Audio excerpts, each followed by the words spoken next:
Thanks so much, Joanie, for coming in to us here in Queally. And we're hoping to just have a little chat with you about your life in music, your background. I know you have Clare and Galway parents, and Miltown Malbay, where we are today, is an important place in your history. Would you talk to us about your early memories of traditional music and your background?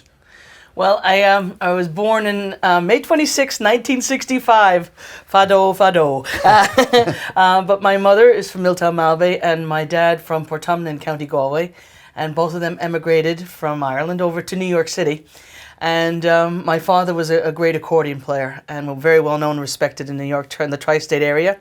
So he was, as soon as all my memories was music around the house and all of his great friends that would come over. And I was very fortunate, I guess. First, I started on the fiddle. He started me on fiddle lessons, and I didn't like that. And I told my mother to go tell the teacher, that's enough. And he came running through the house, where is she? Where is she? Anyway, that was that. And then I took, I think, 2 piano lessons, and that didn't go down so well either.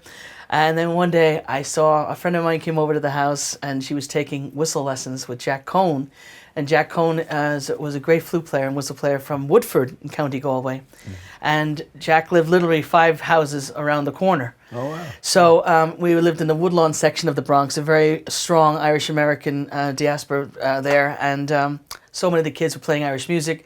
We did Irish dancing and Irish football. It was really, really very, very Irish neighborhood. Still is one of the most Irish neighborhoods in America. But anyway, so I said to my father when I saw the whistle, I said, oh my God, Dad, that's what I want to do. And he said, more or less, you can go scratch your you-know-what. That he wasn't spending any more money on me. And thank God I was babysitting at the time. So my mother, we went over to the gift shop, and I think the whistle was $3. No, the whistle was $5, and Jack Cohn charged $3 for a lesson. So I had the money for that. So I remember going over and knocking on the door, and of course I knew Jack all my life. And I said, I came in, and the next thing he sat down and we're having a great old conversation. And the next thing the phone rings, and winds up. It was my father saying, that she's got music in her, but she's awful. So make sure she's not going to quit. Anyway. So Jack came back and changed. I'm not taking you unless you're going to stick with me for 1 year and you can't quit. Yeah. So I said, no problem. But anyway, I had the first lesson, and that was it. I was hooked. Running home, I guess I was 12 and a half, I guess, when I started. So, but that was it. I was just running home from school and then getting yelled at the nuns. I was constantly playing on the pencil, not thinking about schoolwork. But anyway, and so... That's kind of the story. And the rest is history, yeah. Yeah. What type of person was Jack Cohn? Well, Jack Cohn was a beautiful man, and he was actually worked for the trains, and he taught a lot of kids, and a couple of All-Ireland champions.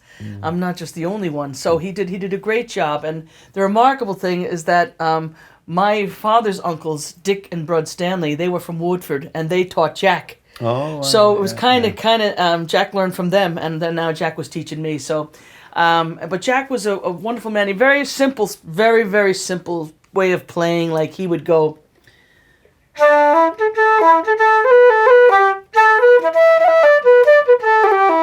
Like that kind of very, not into flourishes or, he kept it very, very simple. But it was a great way of teaching him. And I remember he was a non-stop smoker. Yeah. And he'd take and blow it into the whistle, and the smoke would be coming out of all the holes. And but but he gave me, we got a half-hour lesson, and he'd always put me last, so I get a little extra. And then I remember my father set up a reel-to-reel tape recorder in my bedroom. Yeah. And I remember sitting down and starting to learn by ear and listening to all the old tapes from the music and the recordings from all the sessions, and just go through them until I learned them all, and then the changing point in my life when it came to the whistle was hearing Mary Bergen. Wow. We went to a party, a house party after a fesh, and this music was on in the background, and I remember I was only playing again a few months, so I started I guess Mary Bergen's, I found out it was coming out in 1979, And I remember hearing that, and I was like, what instrument is that? And then I found out it was Mary Bergen's. And my mother, again, back to the Tara gift shop, and we bought the album the next day. And then I got home and kept saying EB and BB, and I didn't realize, of course, it was E flat and B flat and all the different whistles. Back to the place again to buy all the whistles so I could play along with her. Yeah. And basically, that's where I learned how to play, from playing along with her. Wow, yeah, she's a spectacular player, isn't she? We were just player. talking about her earlier, and Angela Crotty recalled that Mary went to the States for a while as well. Yeah, well, Angela's a cousin of ours. Yeah. Angela. So it's my mother and Angela. I guess. What are you, Mom? First cousins? Yeah, we had Angela the other day. Yeah, but are you first? What are you? Second cousins. Yeah. Yeah. So, and Joe Ryan, of course, would my grandmother's first cousin. Okay. So we have a bit of music on my mother. Yeah, that's some serious pedigree on both sides. So several generations there. Yeah. Yes. Yeah. And in terms of like going to classes, was it like an hour long thing, and it was quite structured? And was there a group? No, just we were one-on-one with Jack, just one-on-one, and he put me into a group, but they were too slow for me. They were driving me crazy. So he said, right, you come by yourself. But I only went to Jack for maybe a little over a year. And then we moved to Yorktown Heights. We moved upstate, so there was no teachers up there. And so I guess I moved up there when I was 14, and that was it. So I only took those lessons from Jack. But before we left there, I was looking for a flute. I was ready to move on to the wooden flute. And so there was no great flute makers like we have. Of course, now there's dozens of them. But when I was learning, there was no great flute makers. So but my father found out about some guy in Ireland and sent over the flute, bought the flute, and within 2 weeks, it had completely split.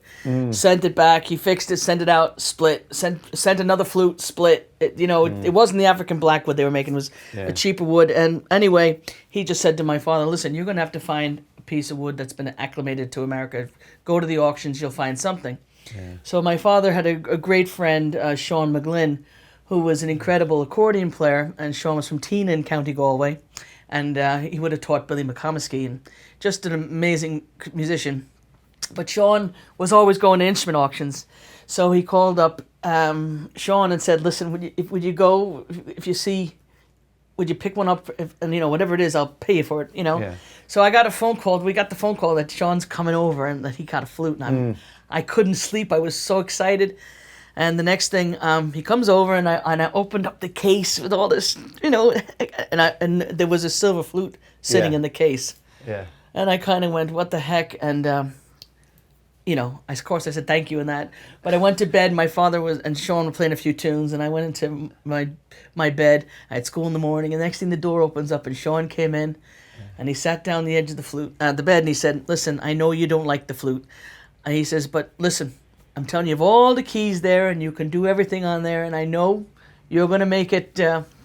You're gonna make it, and make it your own. And I want everybody to know. He says, I know you're going to be a great flute player one day, and I want to know everybody to tell him that Sean McGlynn gave you your first flute.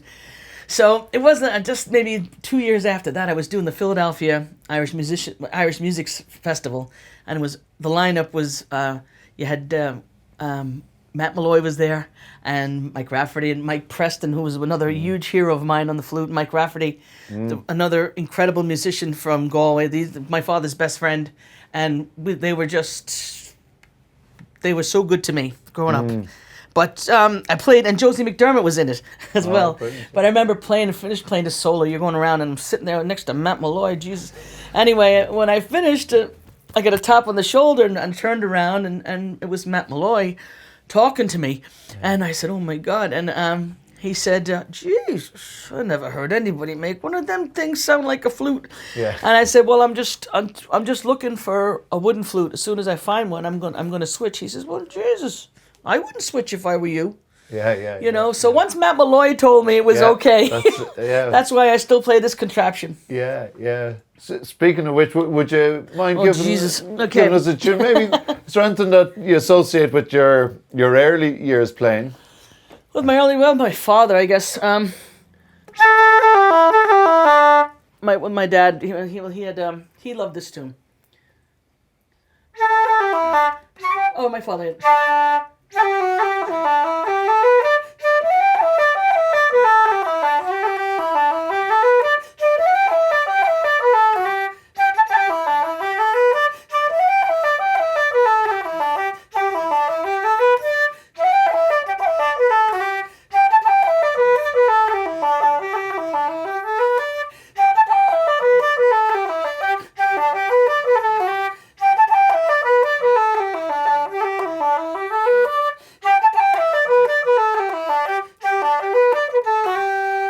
Lovely, Lovely yeah. little jig written by Ned Coleman, great Right. flute player from Galway, and that's Ned Coleman's mother. Right. But okay. I'm sorry, my flute is leaking. But anyway, Lovely tune, yeah, Yeah. yeah. And in terms of your dad's influence on you as well, musically, what could you speak to us a bit about that? You know what he played when he went to America. He got a phone call from Paddy Kaloran, and Paddy had the band, and my father went down to hear him. And heard the band and was playing all these jitterbugs and all that kind of stuff, and he didn't want any part of it. But he got a letter from home and telling us that his father had a heart attack and the money was tight, and could he spare any more money? So my father called back Paddy Kaloran, and Paddy had maybe 30 or 40 gigs. So he joined Paddy, and then he was with Paddy for years, and then he went on to have his own band, an orchestra, up to 13 to 16 piece orchestra for different shows. But he played thousands of weddings and dances everywhere I went, Yeah. Well, we used to go in the car, we'd drive up to, and he used to teach me tunes. He'd be whistling. And one tune I remember taught me in the car was Sean Sikyo. Oh, yeah. With him whistling. And I'm in the back seat with the whistle driving the family crazy. What's Sean? Oh, yeah.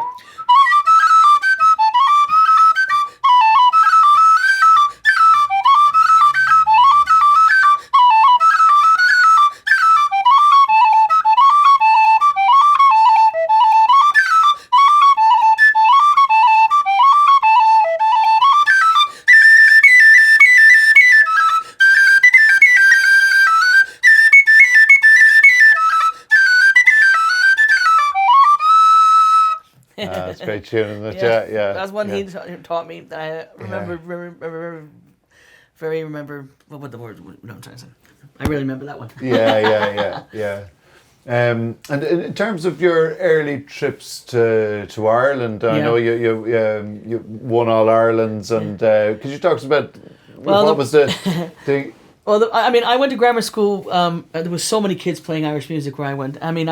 Eileen Ivers lived 2 blocks from me, so we went to the same grammar school.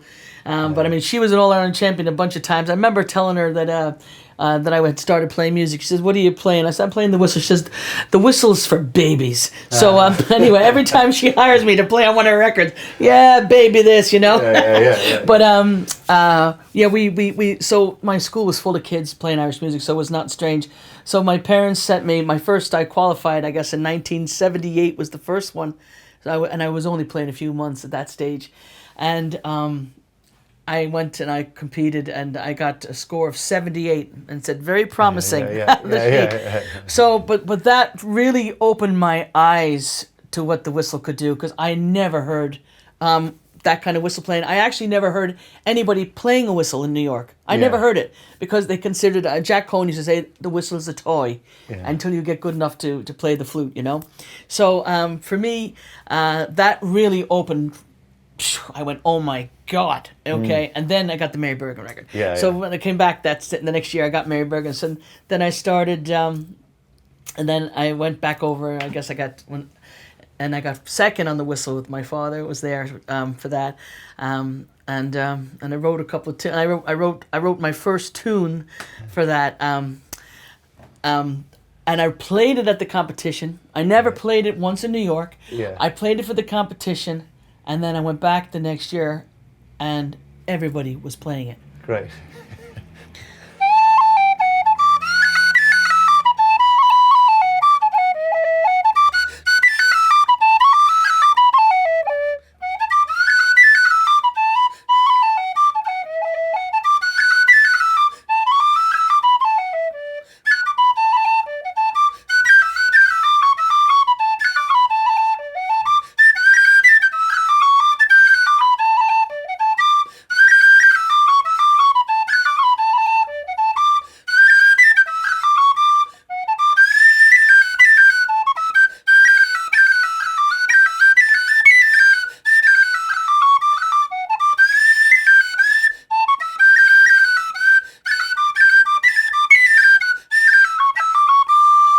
Oh, lovely, yeah. So that was That's a serious tune to compose. What age were you at that I guess stage? 14. Wow, yeah. And that's a tune that's 90% of traditional musicians of Irish traditional musicians in the world would know, isn't it? Like how does it feel when you hear that informally? You walk into a pub here at Miltown. It's unbelievable. No, that year I went back, and then I remember when I wrote it the night, and my father was going to work because I needed a jig for the All Ireland. I needed a good jig, and I didn't have one. So I said, let me just see if I can make one up. And necessity, the mother of all invention. Yeah. So and I remember my father coming down to go to work 5 o'clock in the morning, and he says, "What the hell's that?" I said, "I just made it up," and I saw him go. Yeah. So he didn't tell me it was good, but I saw that it was good. Would he have told you if it was bad? I wrote one. I wrote another one, and he told me he'd always be my. So whenever I would compose a tune, I would always call and he'd say, "Geez, that's lovely, that's gorgeous." But I wrote one tune, and there was just silence on the end of the phone. I said, "Are you there?" He says, "Yeah." I said, "Well, what do you think?" He says, "Well, if I were you, I'd never play that tune again." And of course, we played all the time. It was too syncopated for him, Yeah, that's great. And what was the social scene like? You described your school, seeing an Eileen Ivers and other kids. And was there kind of a social, the traditional music in the States? Was there was a we had a huge network of friends, and still to this day, very strong knit community. And but again, for me, Mike Preston, who was a fantastic flute player, he came out with the Queally band, and I remember being at a session at Mike Rafferty's house, and had the flute, and I was sitting next to Eileen Ivers. We're having a great time, and then Mike switched seats with Eileen, and he leaned in, and he's listening to me, and he says, when I finished playing whatever the hell tune was playing, he says, "What the hell are you doing?" I said, "What do you mean I'm playing?" He says, "You're not playing, you're bugling. Give me that flute." And he said, "I want you, don't play another note till you can get that D. Don't play one other note." And I remember that's because he explained to me that was a lesson. That was a lesson that taught me so much. And then being at Rafferty's, but we had great times. The Catskills, we'd be up at the Catskills every weekend playing music. And as soon as I could play 2 tunes, I was in my father's band. So we'd be gone every weekend playing all the gigs and dances and weddings. And I learned a lot there. And then when I was, I guess I got lucky at the Fla one year when, I won the All Ireland. I got the whistle, the flute, and we won the duet, and we got second in the Queally band. And Eileen Ivers won the fiddle that year. Yeah. And I came home. Who was the duet bit? Sorry to interrupt. A girl named Kathy McGinty. Right. Just a lovely fiddle player. We just played. And we weren't nervous because we were on a high. We were on a high. So we were just laughing. Didn't think it about it, but we got it that year. But wound up that. I got home and I received a phone call from Mick Moloney, and he said, "God, Joanie, because Americans did so well. There's such pride when to grow up in New York or in Chicago, anywhere, especially to come back. It's you win it. You're winning it for everybody, not just yourself, because you only get there from help from a lot of people. Yeah. But wound up that he said, "Listen, you guys, it's amazing you're all women." And I said, "What do you mean we're all women?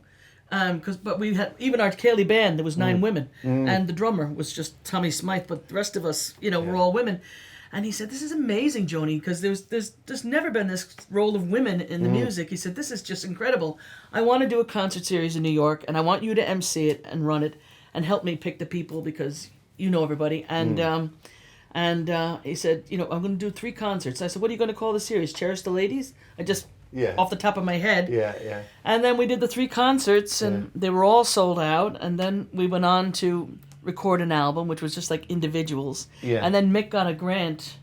The album was chosen by the Library of Congress as one of the best folk albums of the year. Yeah. And because of that, we got a grant to go on a tour, and that was kind of when the band was born. Yeah. And we headed off. Mick came with us, and he would critique us every night. But would you believe it? I never spoke. I was not the talker. Yeah. I've made up for that, as you can see. But we had Siobhan Egan would be doing the talking in the band, and I would just be in the background. But myself and Eileen Ivers, we kind of just played and everybody joined in, and we had a great time, and I can't believe it'll be 40 years, and we're in our 38th year now. And we've done, I guess, 4,000 concerts now all over the world. So wow. We've been around now. Yeah. Talk to me a little bit about Mick Moloney, as he occupies a very special place. Totally, he was unparalleled what he did. Like, there was all the folk festivals, all the Smithsonian folk festival.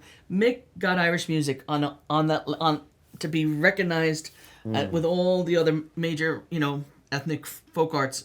He got the Irish music in every festival, and he was so intelligent, so wise, but had the music, the song. He could talk. We'd say Mick Moloney and his $1 million words. He had all the words. Yeah. But he mentored everybody. And not only archived. I remember him talking to my dad, getting his history. Yeah. Went around getting everybody's history, but he helped you along. Yeah. And like, he came on the Cherish, helped us we didn't know what the hell we were doing, to put a show together or anything. Yeah. He helped us, to understand how to put a show together, and really was an incredible mentor my entire life. Yeah. I mean, not just me, but he put groups together, and he like, I remember I met Liz Carroll through, I met Michael Flatley through him. He really went to all the other cities and got the cream of the crop together, and we started meeting and playing, and he was just an incredible man for doing all that, Yeah. It's a huge loss to us. Yeah. I used to go down, he brought me down a number of times when he was teaching as the ethnomusicologist down at New York University. And he'd run these classes, and I would go in with, a couple times I went in with his classes. And he came here 2 weeks before he died. He came here. I made me cook him a vegetarian dinner, but he was just an amazing man. And we just gave him a huge tribute in America. And, his legacy will be unparalleled. Yeah. What he did. Yeah. In terms of the management of the band and that leadership role, and this is part of my professional development here. How talk to us a little bit about that transition to being the go-to person. Well, I guess it happened was we did our first we did the first tour. And we went across America, and we had the Ethnic Folk Arts Center and Mick Moloney and their whole team, and we did maybe 15 gigs across the country. And then we got a second grant, I think, which was mainly just around New York State, and we did it again. And then they said, that's it now, you're on your own. And a few months went by, and I decided, I called up the girls. I said, guys, you think I should try and will I try and see if I can get us a few gigs? Everybody's like, yeah, because we were having an absolute ball. We were having a ball, and then wound up that I started getting a few gigs, but I'm looking around this beautiful pub, and I'd go and I'd see a poster, and I'd be writing the place down, and I'd call them up. I'd say, hello, I'm Joanie Madden from Cherish the Ladies, and they say, what church are you with? I'd say, no, Cherish the Ladies. Who the hell are you, and what are you?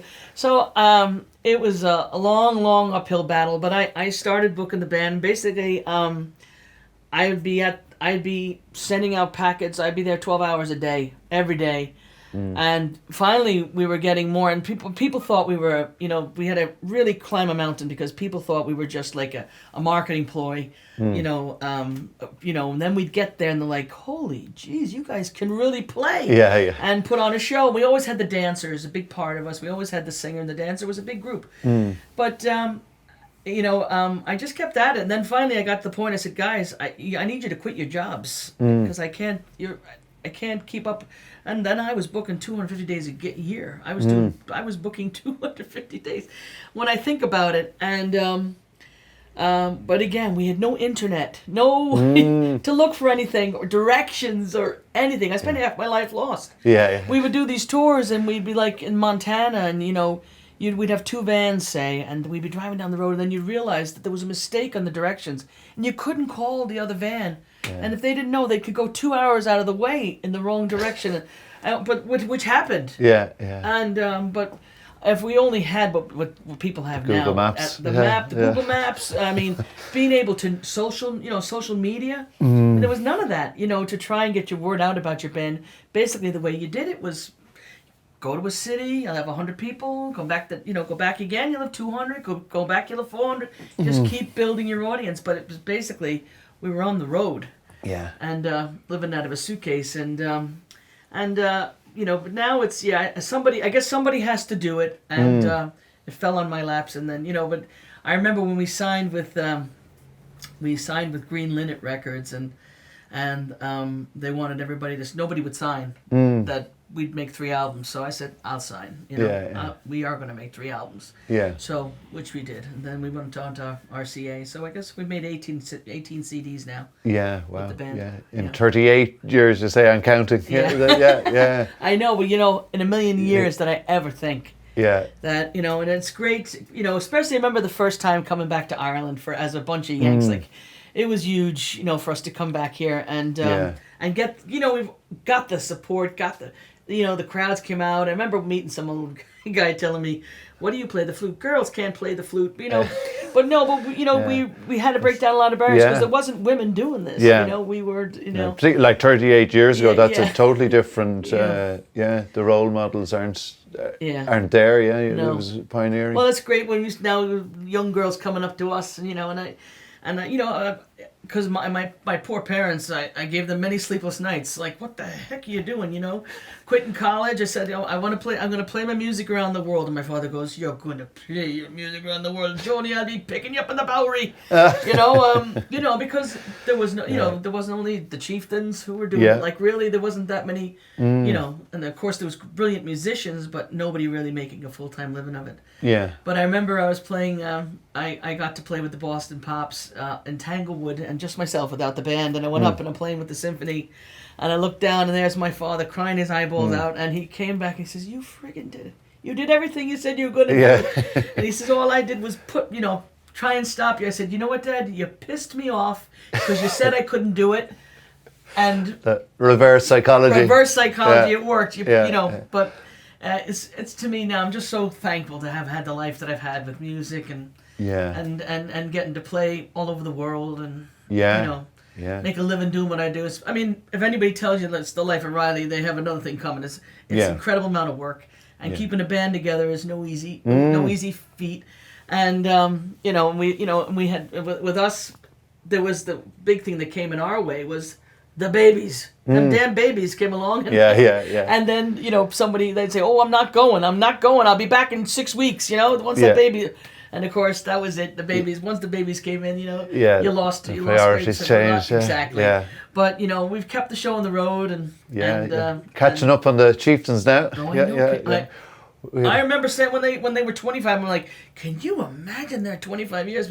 It's 40 years. 85 and 2025 it's going to be 40 years. Yeah. Yeah, we were interviewing for Paddy Moloney about a couple of months before he passed away, but he was big plans for it. I think, were they coming to the 60th year or something? He was trying he was. I have my hat off to him. Yeah. And trust me, I watched him like a hawk. He wasn't one that he wouldn't tell you too much. No. He was one thing where, but I admired him greatly for what he did and for all he did. He paved. Everybody who comes through, we all pave a bit more of the road for the next one. Yeah. And but I was always a firm believer. I share my knowledge. If I can find a way of saving a few bucks or make it doing what I share with all the bands, I tell everybody. But Paddy wouldn't tell you anything. No. But you know what? But but I remember calling him once. I said, "Paddy, we'd signed with Columbia Artist Management," and I said, "Paddy, they want $13,500 to make posters." He says, "Just do it. Listen to them." I said, "It's not crazy? You don't think that's crazy?" He said, "It is crazy, but they know what they're doing. Go ahead and do it." Because there was a lot of money to even come up with $13,500 for a photo shoot and marketing materials. But anyway, but he helped me with that. And then every time I meet him, we always had a great time and a great chat. Yeah. I respected him amazing. Yeah. And for seriously, what a legacy. Oh. And Sean and Matt and Derek and all the boys. Yeah. They're just amazing what they did. And my hat's off to him, and I have the utmost respect for everything that he did, because it helped. What he did helped me. And when we were signed to RCA, we were the other Celtic act with them. Yeah. He was very candid actually in his interview with us. He was talking about actually how to patch up rows and keep people separated and all that side of it, which I was interested in. About creating more rows in ITMA than solving them. But anyways, but it's a huge undertaking as well as playing. So it's interesting. Well, I remember they went ahead and got their own. They all got their own rooms and like that. Like we all get our own rooms because I saw that he did that and it kept peace on the road because peace. Everybody needs their space away. And keeps peace on the road. But that's But he's the first one to do the symphonies. With Cherish now, we've done over 300 nights of symphonies, which is amazing. Wow. But again, they were the first to do it. We got to ride his coattails. Yeah. In terms of your hopes for the future and for traditional music as well, where do you see the health of the tradition at the moment? I remember my father saying, this music, we're done for. We're done for this. It's going to be gone. And then I remember him saying, holy cow. I mean, especially in America, we've got so many young kids playing. It's great. Bunch of All-Irelands coming up, and great teachers but around here, my God, you can't turn around. There's one kid better than the next. There's such a high level of musicality. It's just frightening, the young kids that are coming up. And the talent. I feel bad because any of the bands starting out now, it's a tough climb. Because when we were starting with the performing arts centers, most performing arts centers, any decent one, was doing maybe 280 shows. And they would explain to me, Joanie, if we do 280 shows, we expect 80% to be home runs, and we have 20% at least. We'll expect 20%, say 20%, 50% houses, 20%, 60% houses, 30% home runs. But we always have artist development, and they'll hear a band and they bring them in and they build them. There's none of that now. They do 50 shows a year and they want 50 home runs. So the amount of shows have come down drastically. Really been affecting. So where when we started out, they would only hire you in March. They'd book you in March, and then the Celtic music was so huge in the States that you could they put us on one month, Alton on the next month, the Dervish would be Danu, whoever the heck, everybody, the chieftains, they would book a Celtic act a month. Yeah. But now it's after COVID. I feel bad for any of the young bands coming up because they have a tough climb, but they have the internet. They have Google Maps. Yeah. And you know what? If anybody wants to do it, like when we first came here, nobody would give us a guarantee. I mean, nothing. Yeah. And I said, I'm going to go for it. Like, guys, I just look at this. We're going to just build it like we built Johnny Appleseed tours. I used to say, drop little seeds and come back and water them and come back again and keep coming and there'll be a tree there someday. Yeah. So we started doing that here. And I remember everybody saying, what the hell are you doing going to tour Ireland? Nobody toured Ireland. Everybody's trying to get to America. But we have a great following here now, and we really, I love it. I love playing for the Irish audiences, and we've had such a great time, Yeah. Could you talk to me about the cruises as well? How did that's definitely a new idea for the traditional music. That's true. Yeah. Well, I started my first cruise with the Clancy brothers. Liam Clancy. I was great buddies with Liam, and he took a liking to me when I was very young, and I rode with him for 25 years. We did the cruises with the Clancys. Yeah. And then they all passed away, and then I started going with this other gang, and I didn't like the music they were doing. I wasn't too happy with any of it.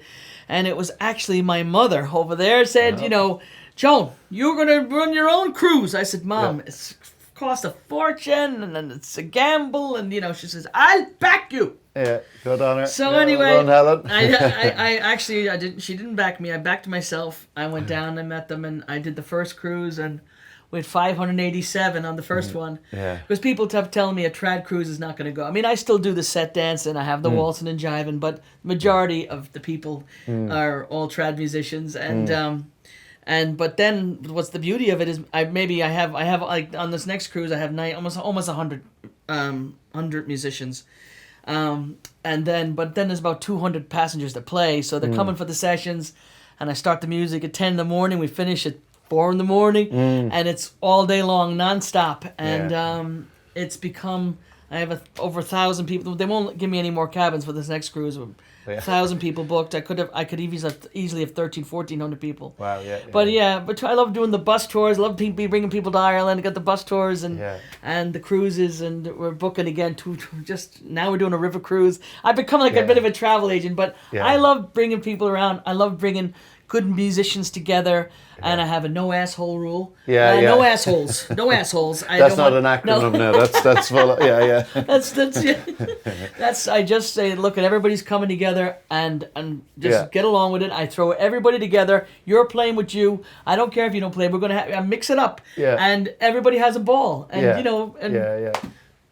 plus you don't pay. Nobody pays for drinking on the ship either, so it's free drink. So you drink all you want, but the crazy thing, there's nothing about drinking. It's not about we don't have any drunks. We don't have any fights. There's no rows. It's just lovely people all coming together for music. The no asshole rule sounds like the title of what could be a world best-selling book. Could I ask you as well, for your one of the things we want to do in the Irish Music Archive is to serve increasingly like a global audience as well, so rather than be insular in terms of just thinking of Ireland, you know, because traditional music is a living tradition. As you know, New York's one example, Boston, Chicago, but we're seeing pockets in even Japan and Australia, Korea, and all, you wouldn't believe the session we had in Japan. Yeah. I mean, I was expecting. We went for this session. You wouldn't believe the music these people playing, and the tunes they were bringing up to me. I'm like, I haven't heard that tune in 30 years.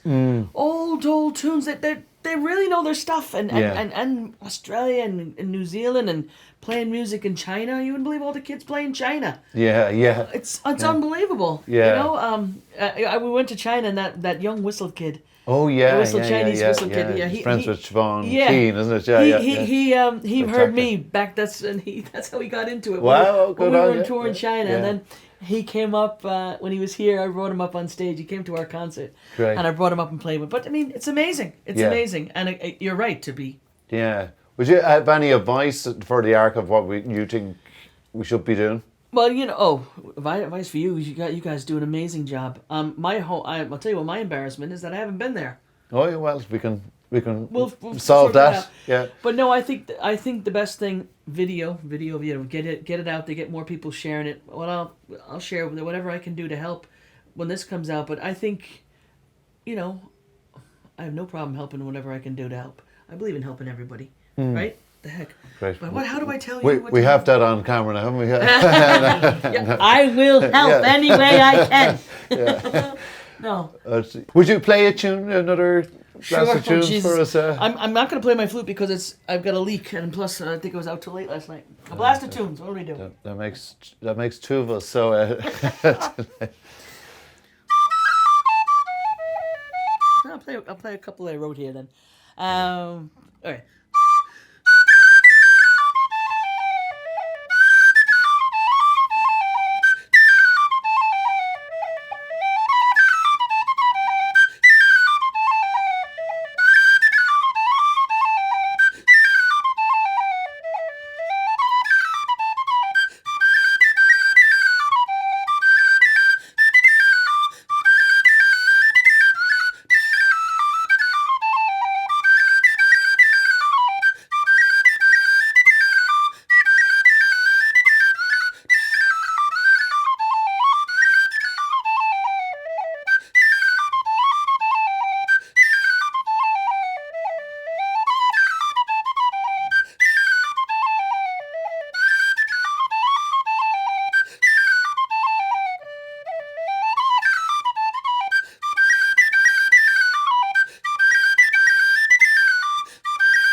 Lovely, lovely, yeah, yeah. What do you call those three? Those three. The first one is the conspiracy reel when we had the Tara Cayley band, and then we had a tune I wrote called the hot water bottle after Eileen Ivor's grandmother. When I asked her for a hot water bottle because I was cold, she told me, would you go away to that the size of you? And then the last tune is one I wrote called the Montana reel when I was visiting my brother in Montana. Lovely. One final question. I keep saying this final question, but when you're setting about composing a tune, talk to us about that process.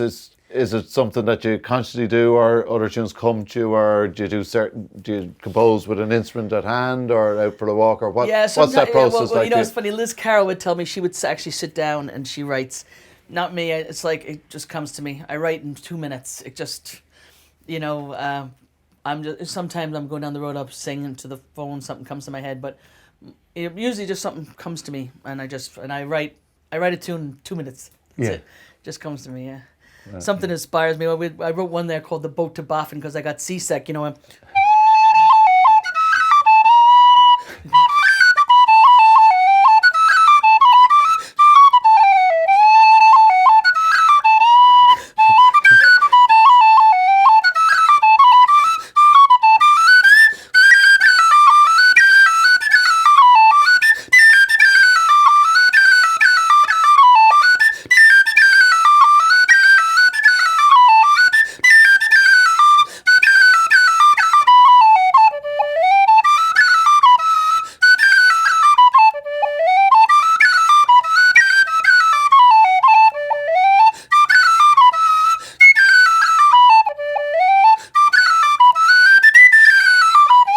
I know, they just come to me, but my whole thing about writing tunes is to try and make it sound like it's been around for a while, like it's an old tune. I'm not really too into the new fangled dangled ones, as they say. Yeah. I like them, and I'm very much a purist, Yeah, well I've heard, you could see those tunes go straight in seamlessly into the living tradition without people noticing that the Cat's Meow was actually the first tune I wrote that was on a Cultus album, and it said this tune's been around for hundreds of years. So it was good. To me, that's a good testament.